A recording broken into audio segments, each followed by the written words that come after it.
Wonder Woman 1984. So, Wonder Woman 1984 is a movie directed by Patty Jenkins and it's starring Gal Gadot as Diana Prince, reprising her role as the Wonder Woman. Chris Pine playing Steve Trevor, yes, he's back, and a few new cats. Wow, cats. Anyway, Kristen Wiig, very, very great actress, very, very great comedian.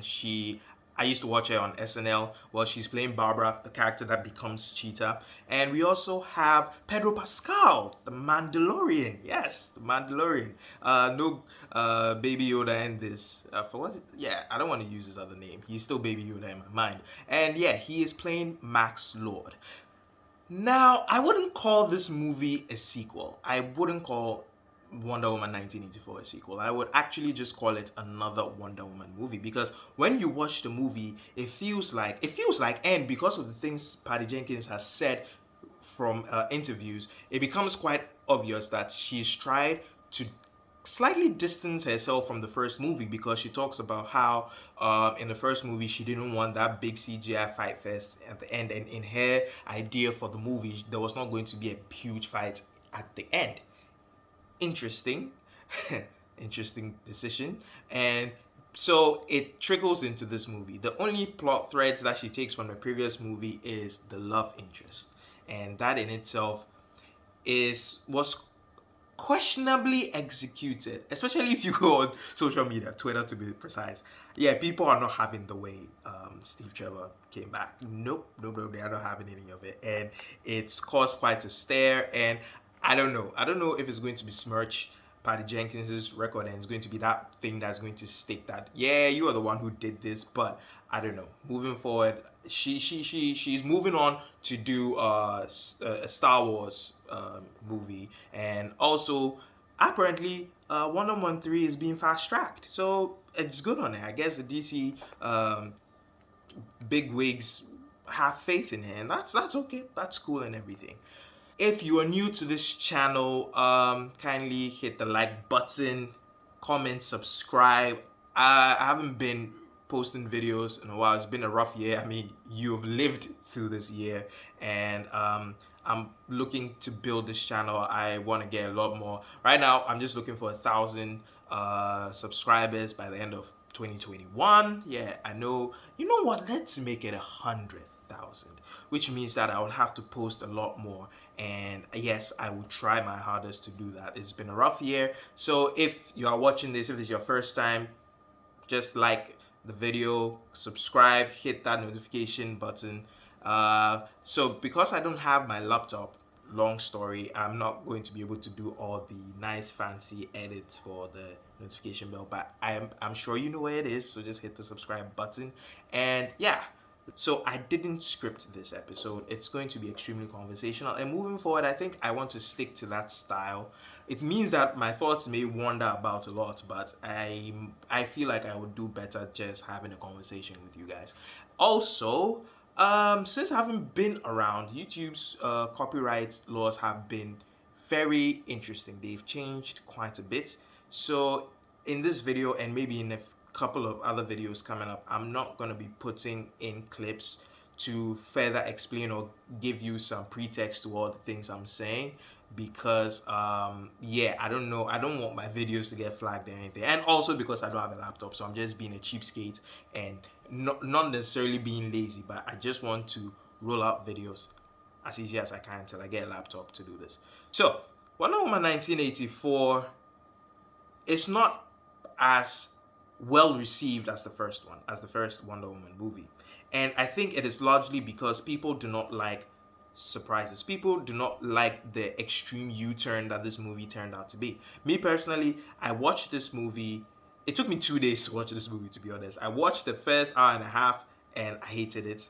And then I turned it off, I went to bed, and then 2 days later I decided to just continue, and I did, and I enjoyed it. And at the end of the movie, I realized that I don't hate Wonder Woman 1984. I am just very sad for Wonder Woman 1984 because it had so much potential, but it felt like priorities were not, like there were different priorities here. And let me explain.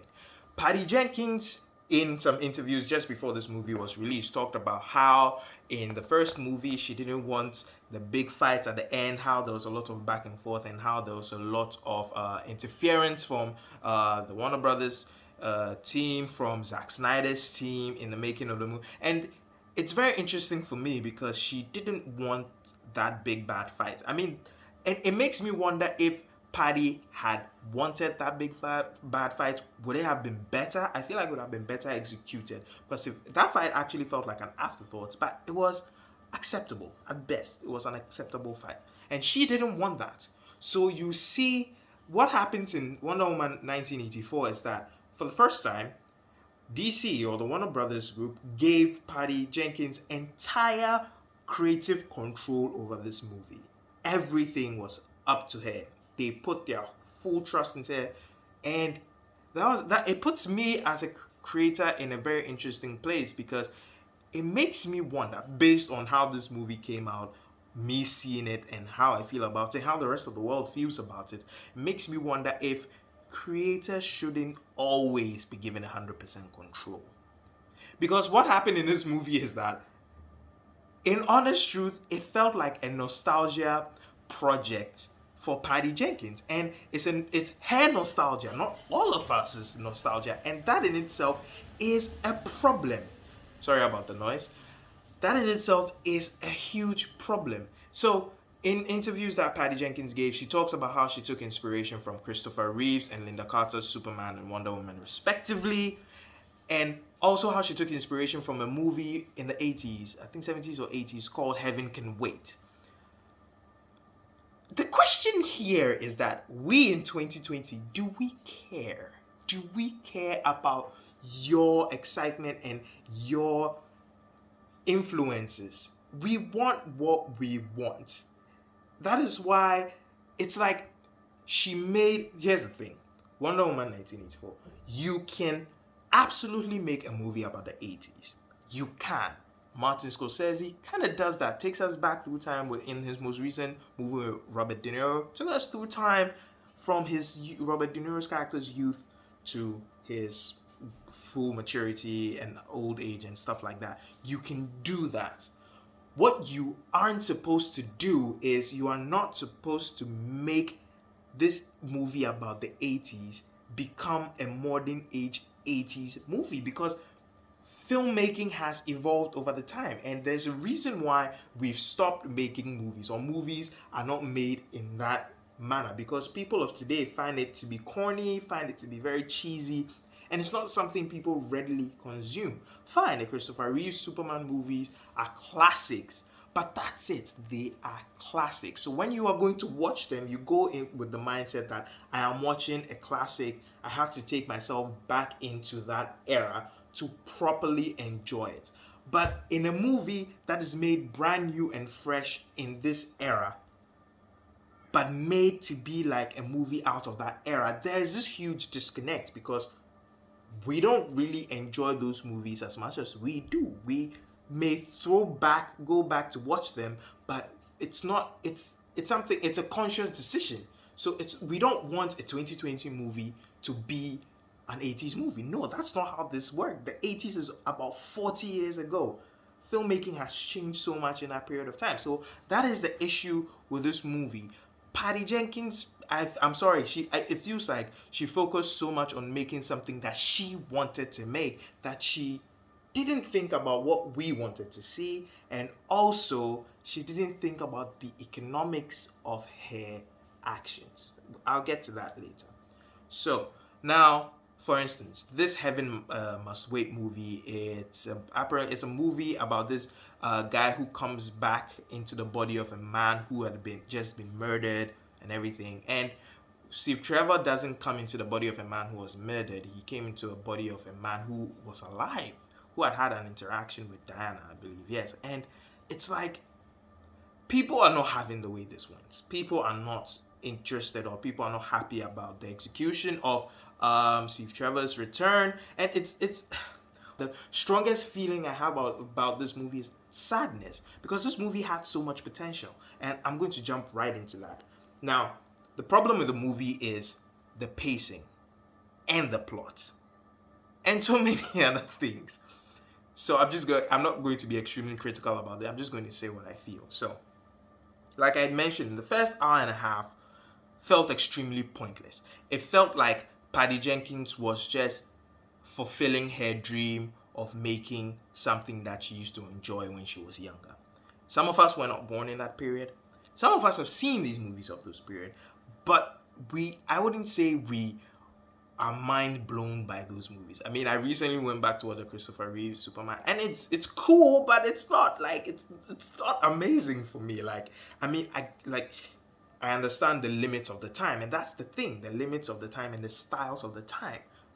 And today, you shouldn't do that. So, plot pacing. I feel like Patty Jenkins focused on unnecessary things. There were so many very important plot threads that she should have focused on, and she didn't. So that's why I say the pacing was off. Because things that she should have focused on, fleshed out, help us to understand so that they will be good, solid threads that we can hold on to and carry along throughout the story. She did not. She focused on unnecessary things like, I, you know what? I don't want to drop too many spoilers because I feel like there are other people out there who want to see it. So I'm just gonna go. She made the movie pretty much very thin ice. And what happens when you walk on thin ice? It cracks. There's so many cracks and holes in the story, and it's very, very poor. So it's like you feel out of whack. There's so many questions, and the meat of the movie is left so open-ended and so up to interpretation that it doesn't feel like a movie anymore. And I'm saying this as an avid anime consumer. One of my favorite anime of all time currently is One Piece. And the thing about One Piece is that you not only the One Piece community, if you're out there and watching this, you can support this. We don't only read One Piece, we read into it because it's spanned over 1,000 chapters now. There's so much information, and Oda, the writer, the mangaka, he's left certain things out, and it's like there's a whole community that enjoys speculating and everything.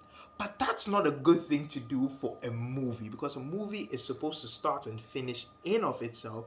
Although if you are planning other ones, you leave plot threads that lead to the next one.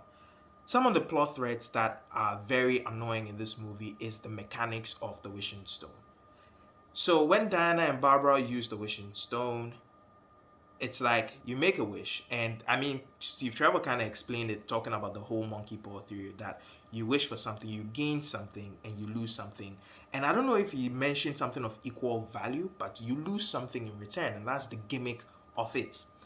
But when Pedro Pascal's character, that's Max Lord, when Max Lord wished to become the stone, we never truly got to see what he lost.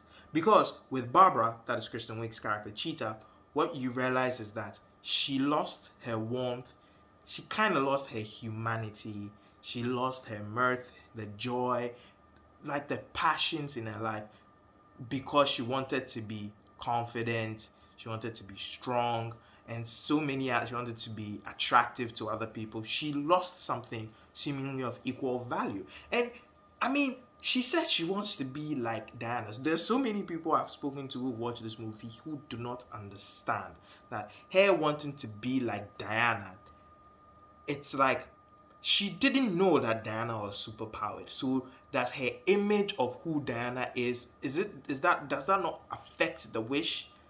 Or because she says she wants to be like Diana, that means that the entirety of who Diana is as a person comes with it. It's something that wasn't properly explained. And it's like she lost something so great. There was this very sorry, I said I didn't want to talk about spoilers, but sorry, spoilers here. But there's this very great scene where there's this man, she kind of beat up this man, and then there's this homeless dude she's been helping, and this homeless dude comes and she's like, Barbara, what are you doing? And then she just goes like, mind your own business. And it was strange, because this was a homeless person she'd actually taken care of, that who knew her personally, and she knew him because she'd been looking out for him and helping him, giving him food, money, stuff like that. So it's like that was a very important plot thread that should have been talked about. Also, Diana's power loss. That was a huge gaping hole in the story, because for a huge part of the movie, I did not understand why Diana lost her power. To be honest, no cap, for the longest time, I thought that Barbara's wish to be like Diana was the reason why Diana was losing her power. I thought that Barbara's wish was siphoning power out of Diana. However, things happen in the movie, the last part of the movie, and in the talk no jutsu. Hey, if you're an anime fan, you know what happened. This movie ends with talk no jutsu. Talk no jutsu. Look, anime fans, we I wouldn't say we are ecstatic about talk no jutsu, but we see what talk no jutsu does. But before talk no jutsu happens, there is a huge fight. Then you talk no jutsu, and then you wrap it up. But you do talk no jutsu, and there's the fight wasn't impressive. I know I'm getting ahead of myself, but let me come back to the Diana's power thing, because so basically it's things that happen in the last part of the movie that helped me to understand, at least my personal understanding of why Diana lost her power. And this is what I personally think, that when it comes to Diana, there are two things. They are not the only two things, but there are two things with regards to her power loss.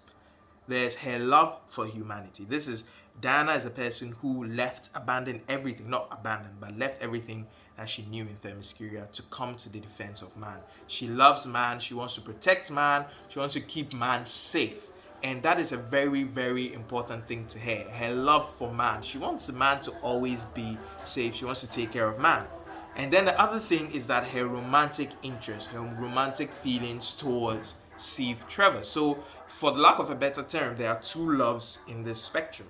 Now, her wishing to have Steve Trevor back means that she lost the other love. She gained one love, a romantic love interest, and she lost the other love. And how did she lose the other love? She lost the other love by losing her powers. Why is losing her powers meaning that she lost the other love? Because, to my understanding, Diana's way of properly executing her love for humanity is via using her powers to serve and protect man. So when she doesn't have her powers, she is helpless to help man. So she cannot show her love towards man. That is what I understood from watching it. And there are countless people out there who I don't know if they saw this. And that's because it was so open to interpretation. And it's very, very unfair of Patty Jenkins to do this to us. Because to be honest, that is a very, very important plot thread. Very, very important. It was something that was left and like, and yeah, you gained your love. Yeah, you gained your romantic partner. Let's focus on the romance of it. Why don't we focus on the repercussions? Because at the end of the movie, that's when she talks about the repercussions of it. And that was the main part of her talk no jutsu. Next, Steve Trevor. You know what? I don't really want to talk about Steve Trevor too much. I feel like Steve Trevor was wasted. Now, why was Steve Trevor wasted? There wasn't really much Steve Trevor could do because he was a man out of time. But there was a scene that I feel was an absolute waste of a wonderful opportunity, and that's the scene where Diana and Steve go and steal the jet. The jet that she miraculously makes invisible by telling us that, oh, one day I made a car go invisible. Gosh, who does that? Honestly, the invisibility trope, if Patty Jenkins had wanted to execute it in a more acceptable manner, I honestly would have put the invisibility bit in the first scene of the movie. When Diana was a child and she was taking part of that obstacle course thing, I would have slipped it in there as her accidentally using that ability somehow. Fix it in there, then we see that, she has this ability. It's something that had happened to her before and it helped her out. And I feel like it would have even been cool to make that one of the main factors of her cheating, because to be honest, I didn't feel like what young Diana did was cheating. I just felt like it was her being smart. But it was cool cheating. Okay, cool. It was because she wants to push the whole truth thing. And it's like, I don't know if truth really works with wishes. Because wishes are aspirations. They are not truths. That's the point. A wish is an aspiration. It's a hope. It's a dream. It doesn't have to be a truth. Weird. Moving on. So if she'd set up the invisibility thing and then she had done it in the jet scene, cool. Now the jet scene. Steve Trevor is a man out of time. He sees this plane. He is so excited. He sees how aerospace technology has evolved over the years, and he's super, super excited. He gets into a jet, and we don't see anything. When he was getting into the jet, he was like, they wouldn't be able to find us. And then Diana talks about, oh, radar. I forgot to tell you about radar. This was a prime time for us to see how much of a pilot Steve Trevor was. Because if I was doing that scene, what I would have done is that they took off, and then airspace control, blah, blah, blah, other jet fighters come to tell them that they need to stand down, like in Iron Man 1. And then what happens is that Steve shows his flying chops. And even the people on the controls would be like, who is this guy? Who's this guy who's flying these things like this? And he is ducking all over the place, and the people realize that, okay, they have to take this guy down. They start shooting, he's weaving, he's flying, he's showing us that he is a natural born pilot. He's all over the place, making these guys feel useless, and then they're like, okay, it's time to throw out the missiles. So that's when they start preparing to fire the missiles, and that's when, in that heated life or death moment, life or death for Steve, Diana channels that ability, and then she makes the plane invisible. I feel like that made a lot more sense than just be like, oh, I did this to a teacup some days ago or some time back, and I lost the teacup. Okay, let's do this again. Ooh. You don't do that. The invisible jet is so important in the lore of Wonder Woman. I wouldn't say so important. It's an interesting thing. Most people tend to laugh at it or because of the way it was portrayed earlier on. But it's like, you don't just do this and just leave it. And if you're going to make it an ability of Diana, come on, give us something. Give us more. So that was a total waste of time. And also, why did it have... Let me tell you why it had to be the 4th of July. The only reason it had to be the 4th of July was so that there would be some nice colors to help serve as a gradient for the invisible plane, so you could actually see where the invisible plane was going. That was it. That was why there were fireworks. That was it. Then, even in that part, Steve Trevor talks to Diana about flying, what flying means, and how he feels flying would be executing all that stuff.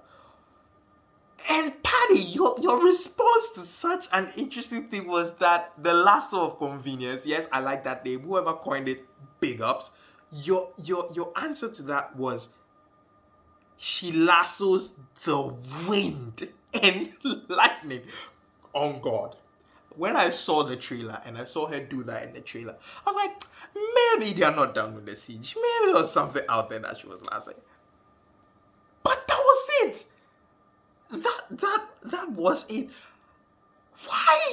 Why did she do this to us? This is so unfair. It's funny and not funny at the same time. And it's like, you took Thor's thing. Thor uses Mjolnir to fly and all that stuff. You took Thor's thing and used a rope to lasso wind. What makes this worse is that at the end of the first Wonder Woman movie, she kind of leaps into the sky and we're like, oh, can she fly? And then we get into this movie, she's kind of leaving, and then you, Now this brings me to Diana. But you know what, before I go to Diana, let me talk about Barbara's character. Barbara's character was an absolute waste. In the beginning, when they talked about they found some artifacts, the FBI found some artifacts and they want Barbara's help, blah, blah, blah, I thought one of those artifacts was what was going to help her become Cheetah. For the life of me, I did not think she was going to wish this. But here's the thing. She wished for something. She got it, and then she decided to protect Max Lord because she didn't want to lose what she'd wished for, even though she'd lost something. And then she decides to protect Max Lord, and Max Lord was like, okay, you're on my side. So an interesting thing happens is that when Max Lord was taking wishes from the entire world, a very interesting scene, he was taking all the wishes of the entire world. What happens is that he is like, I take your health, I take your strength, I give her this, I give her that. We see that happening, and the next scene, she's a full-blown cheater. The only linking factor to her becoming a cheater in this entire thing is she said, I want to be an apex predator. My question to you, Patty Jenkins, I respect you as a creator, but my question here is, did a cheater wish for something throughout all of this? That's why Maxwell Lord was like, okay, cheater, you want to get this gazelle? Okay, I will take your fur coat and your claws and I will give it to her. It doesn't make any sense, please. How did she end up becoming the feline? It was an absolute waste, because right now, Wonder Woman 3, the speculations are Wonder Woman 3 about Cersei, and at the end of this Wonder Woman movie, it seems Barbara, I don't know if we don't even really know if she renounced her wish, but because Maxwell Lord renounces his wish, it seems she lost her power. At least she lost her feline thing. And why? Why did you do this to Cheetah? Cheetah is like pound for pound one of Diana's biggest foes or constant enemies. Why did you do this? So now she's useless. You cannot use her again. Oh my goodness. Now I'm going to jump to Maxwell Lord.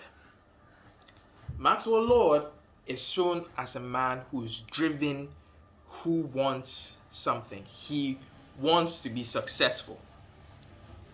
That's cool. And he realized that he needs a shortcut to become successful. And he's looking for this stone. How the hell did he find out about this stone? All we hear is that, oh, he's been reading about this for a while now. He must really have been looking for it. What? Where did he hear about this stone from? If he had heard about this stone, like, wouldn't everybody else have heard about this stone? Wouldn't there have been more powerful men with far more connections who could have gotten this stone before him? Moving on. Now, you're like, okay, he gets the stone and he wishes to become the stone. And in his doing so, it's like the monkey paw effect changes. Because this is what happens. Maxwell Lord chooses to become the stone. And we already ascertained that when you wish for something, you lose something. That is the gimmick of the god who created the stone. But it turns out that Maxwell Lord was the one choosing what you lost. That is, he chose what he will take from you. However, the wish doesn't turn out the way it was. A prime scene for that is when the President of the United States wished for nuclear weapons. He wished for nuclear weapons so that Russia and blah, blah, blah would respect America. And then Maxwell Lord takes his authority, his power, blah, blah, blah. But he gets the nukes and the nukes go live immediately. And that's what kind of causes World War III of sorts. And it doesn't make any sense because I asked for more nukes. I didn't ask for weaponized and active, ready-to-go nukes. I would have thought that, oh, he gets a call. Mr. President, we look in this bunker or in this ship and we found so and so number of nuclear warheads. That's what I thought would have happened. But the nukes just went live. So it's like, now you lose twice. Because Max decides to take what he wants from you, and the stone also takes something from you. But Max is the stone. So what is this? The rules of this wishing. And also, Max was like, you have to have the intent. Hold my hand, blah, blah, say you want this, say this, using this phrase, I wish. But Diana and Barbara just kind of closed their eyes and it happened. I do not understand. And also, like I was saying, Maxwell Lord was seen to be a driven man who was in the tight spots, who wanted to show his child that he wasn't a loser, because later on we find out that he was treated as a loser all his life. He wishes to become his stone, the magic stone thingy, and we don't ever really find out what he loses. But in my mind, when I was watching the movie and I was thinking about it, ruminating on the movie after the fact, I was like, the rise from a driven man becoming a megalomaniac, we don't really see it. But what if that's what he lost? What if he lost his drive to be a better man? He lost his humanity. I don't know. It's kind of showcased, and that's part of the talk no jutsu that Diana gives at the end. And We don't get to see that, and it's a very important plot point if that's what you are going to use as the bentos, as the foundation of how he is defeated. We don't see what he lost that made him become a megalomaniac. And that's what I'm saying, that him becoming a megalomaniac, I honestly feel was him losing something about his humanity and his drive and his understanding of how it meant to be on the losing end. So that's what he lost. So he became a... Now Diana. Here's the bare bones fact. There are many times people, comic book fans, talk about Diana versus Superman. Now, the reason why this particular versus stands is that Superman has outlandish strength and may very well be able to overpower Diana in terms of raw strength. However, Diana has something else. She has technique. She has the ability to fight. She knows how to fight. So that's what puts her in the same class as Superman. And that's why people can actively say that Superman versus Superman versus Wonder Woman, who wins? Because they are kind of equal, because her ability to fight, her technique, serves as the equilibrium, the equalizer. But here's a situation where, fine, you want to go with the thing that Diana loses her power. But in losing her power, it feels like you made her lose her ability to fight. She's an Amazonian. She's been training how to fight for eons. Also, she gets her power back, and okay, fine, she gets her power back. I don't know if she used super hearing to hear when she was flying, doing that, the cheesy 80s flying thing. I don't know why she did. Patty Jenkins didn't take a leaf from Zack Snyder's Man of Steel, one of the best flight scenes ever. But she decided to go with this whole corny, looking like she's tied on, all that stuff. Hey, Christopher Reeve, Superman, cool. And then she finds where Max Lord is, and we never get her making the decision to go defensive. And she goes to pull out the golden armor. Very useless plot point, because it became extremely obvious that the only reason, at least to me, that the only reason that golden armor was put in the story was so that Linda Carter could cameo in this movie. That's it. That is, you can't convince me otherwise. That was the only reason that thing was put in there. And it's extremely stupid, if you ask me. Extremely stupid. Sorry, I hate saying things like this, but it didn't make any sense. I apologize to Patty Jenkins, but this is what happens when we become impassioned about something, and I apologize, but yeah. Look, she's fine. Why does she need the armor? Because now you have your powers back. Honestly, she missed the opportunity to make one of the most fantastic fight scenes we would have seen. A fight scene very much akin to Steve Rogers versus Bucky in Winter Soldier. Because in that one, you realize that Steve Rogers was on the defensive, and he was only being defensive against someone who was equal. You could have done that. You could have had Diana weakened, and then she fights on the defensive, because she doesn't have the power to take down Cheetah. And then that's when we see good fighting chops, good fighting choreography without CGI nonsense. And we could have had a few slow-mos in there. And you could have weaponized, taking advantage of the fact that Gal Gadot finished her Israeli military service. She did it for 2 years. And I think she was a fight instructor or something of the sort. Bare minimum, she knows Krav Maga. Krav Maga is a fighting style that was created by the Israeli military defense to be able to effectively weaponize anyone. That you don't have power, you don't have blah blah blah, but I teach you this and you can take anybody down. That was the point of Krav Maga. It has Aikido in there, it has Judo in there, it has Karate in there, it has boxing in there. You couldn't use all of this that Gal Gadot obviously knows.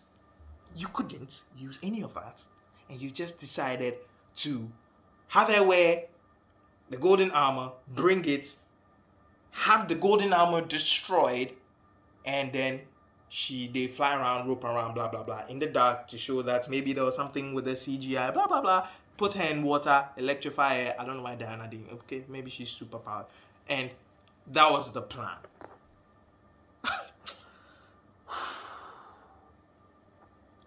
At the end of the day, the final scene, the reason why this movie is very sad for me is because when this movie, Diana's talking no jutsu would have been more impactful, should have been more impactful, because the things she said, for me, carried through for this year.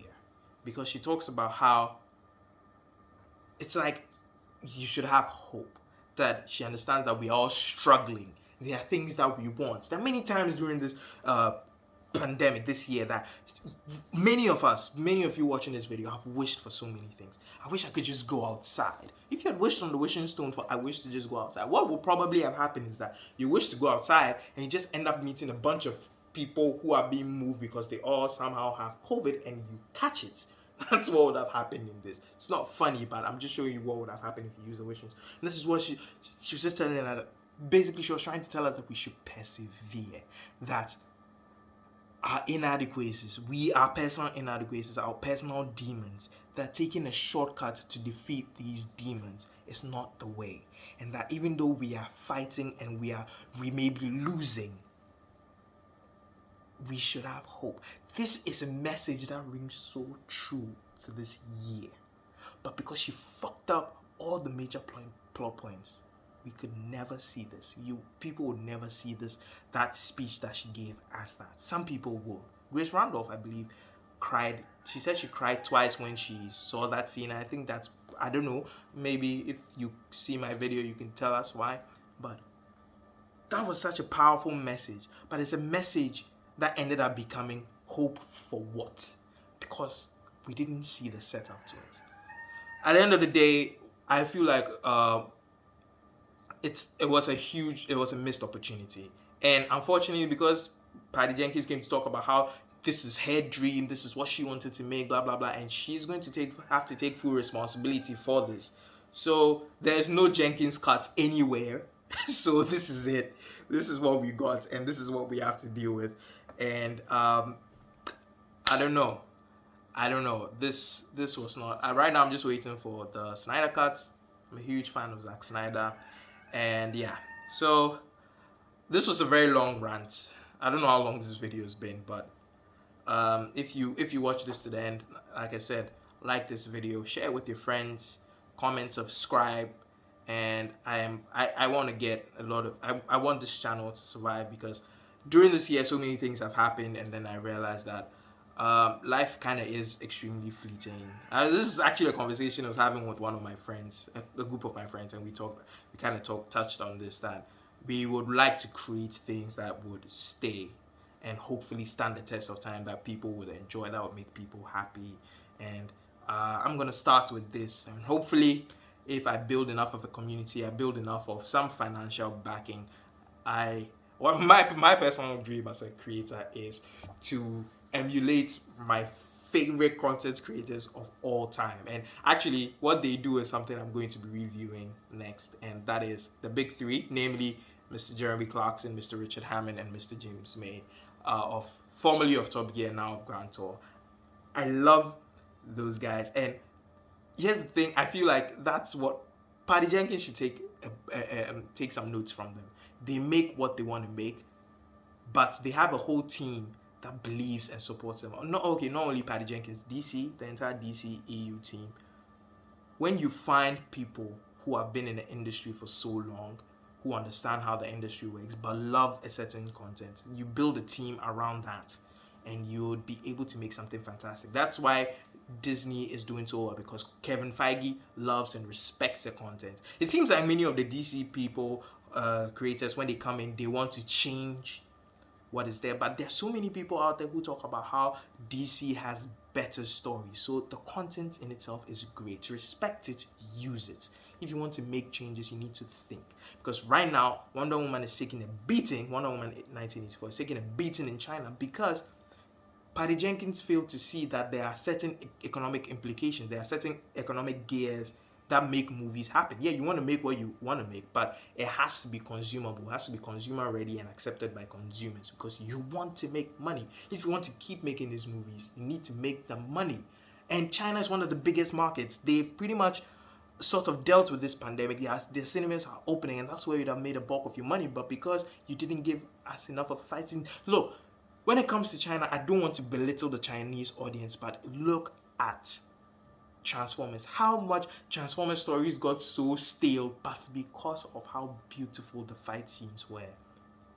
They used to make a lot of money. Even Fast and Furious makes so much money in the Chinese market. So let me know your thoughts. Let me know what you think about this movie. If you think I'm wrong, if you think I'm taking the piss, and I apologize every time for calling some of the things that Patty Jenkins did stupid and everything. But I was extremely passionate about this, and it hit me really hard, because now it's going to seem like creators shouldn't be given full 100% leeway to make what they want, because they might flop, and they might just be thinking in the box of their wishes, and not take their head out of the box to see the general scope of things. So I guess this is it. I'll catch you guys in the next one. This video is extremely long. I'll catch you guys in the next one. Peace.